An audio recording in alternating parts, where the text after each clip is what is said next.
So, hello. My name is Jack, and My name is Joel. yeah, so again, Jacq and Joel, and we And are, up the hill, Mina Garcia. yeah, we're familiar Garcia. So, as of now, we want to talk about why our homeschooling journey. So, we had been homeschooling for 4 years now.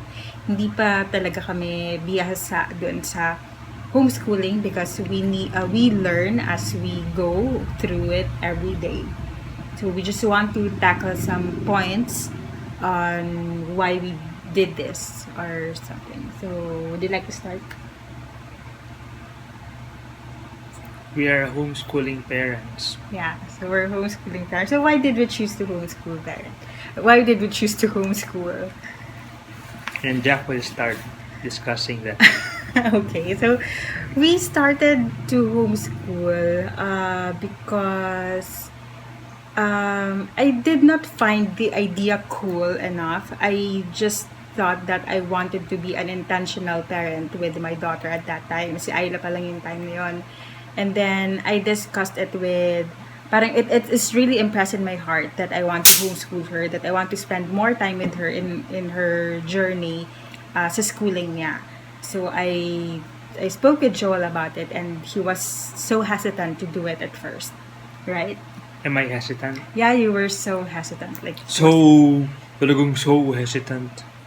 yeah, he was hesitant to do it. Why were you hesitant? Kasi hindi naman tayo homeschool the kids eh. Yeah, so we were in traditional school, both of us, from elementary to high school, and of course college. And homeschool 4 years ago was totally different compared to now. Yeah. A lot of things change. The the information regarding homeschooling is totally different compared to now. Before homeschooling, if you read it online, it will just be about the Christian parents, Christian community, but totally different after 4 years. Everything Yeah. is fast changing, so it's part of it. Part of changes was homeschooling. And it's also part of the regular or the traditional school now. So meron na yung mga traditional school before, ino-offer na nila yung homeschooling to cater to the parents who would like to homeschool their child or their children. Which is maganda naman talaga kasi the I believe the DepEd or the let's say government body of our education system should focus more on the students' needs and nagbabago siya every time there's a research, every time there's a result of results ng behavior sa kids, sa children, and even sa mga tests or exams. So nagbabago talaga siya. Like what he said 4 years ago, 10 years ago, or 20 years ago, it was really different.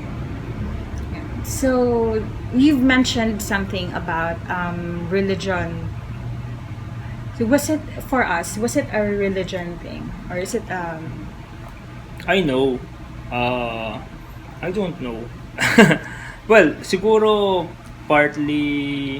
Oh well, ako personally, I agreed on homeschooling because for security purposes, security reasons, yung bullying is so rampant sa mga regular schools, and we will not be there for our kid once it happened. I am a victim of home bullying. I Yeah. believe Jack also Yeah. has been there. Almost all kids naman siguro nakadanas noon at some point. So I don't want that to happen to my kid. Parang kung maiiwasan, parang iwasan na siya. Pero I think that's one thing that we listed down why we choose the path of homeschooling. Yeah. Part talaga yun.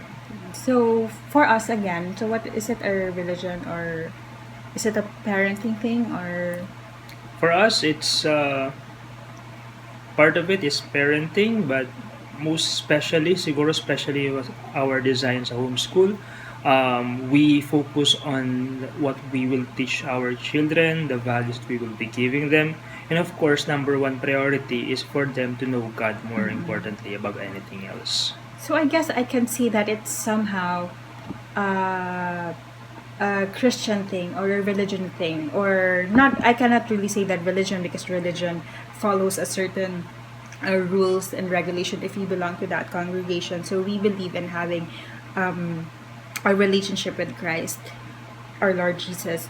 And so yun nga, parang for me, since I really want to honor God with my parenting, that's the reason I choose this. Parang ito talaga yung impress sa heart ko to homeschool.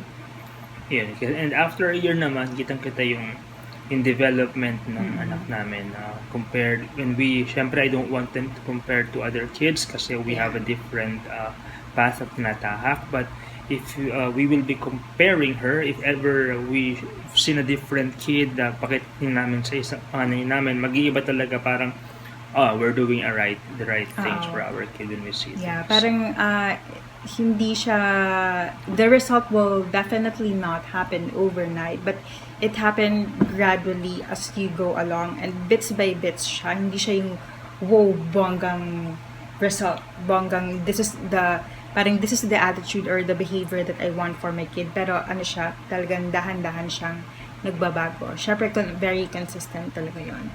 And so what is our role as a homeschooling parents or as a homeschooling family? Homeschooling family, What is your role? my role is to be the model. Yes. As a homeschooling parent, it's very critical for the parents to know that everything that you do at home will be part of the homeschooling, because we will be treated as a model.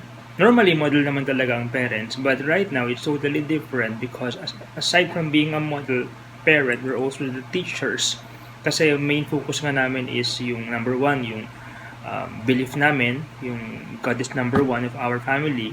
And then we also need to focus on what we behave at home, Yeah. how we behave at home. Yeah, so my role too is, I think I can say that I am the primary educator at home, kasi ako yung basically ako yung nag-guide sa kanya in our homeschooling journey. So we do everything like the math, the art, the science, and all the books. And I think I also do all the research of what would be the best curriculum for her. I don't want to try it everything. Oh, just because sinabi nila na Abika is nice at this, nice at this. Parang maganda yung strong point na with this aspect, or Sunlight is strong at this aspect. So I need to research on that before we buy the books, we buy the textbooks and all those. Kasi syempre we don't want to spend the money so much in our homeschooling. It's education is something to be spent on or spent upon, but not really yung spend na waldas na mauubos na yung pera namin sa homeschooling lang. So, what else? I don't know what else. What are your expectations sa homeschooling? Well, I think for homeschooling, the expectations that we are foreseeing beforehand is being met naman.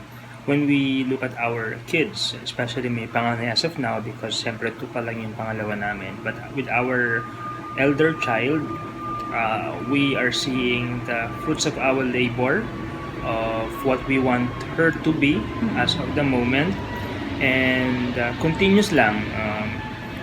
One of the things that I fear most before, well, way back before, is my kids' social Social life or life, socialization. yung socialization. But talk to my kid and you will learn that she knows how to talk to people.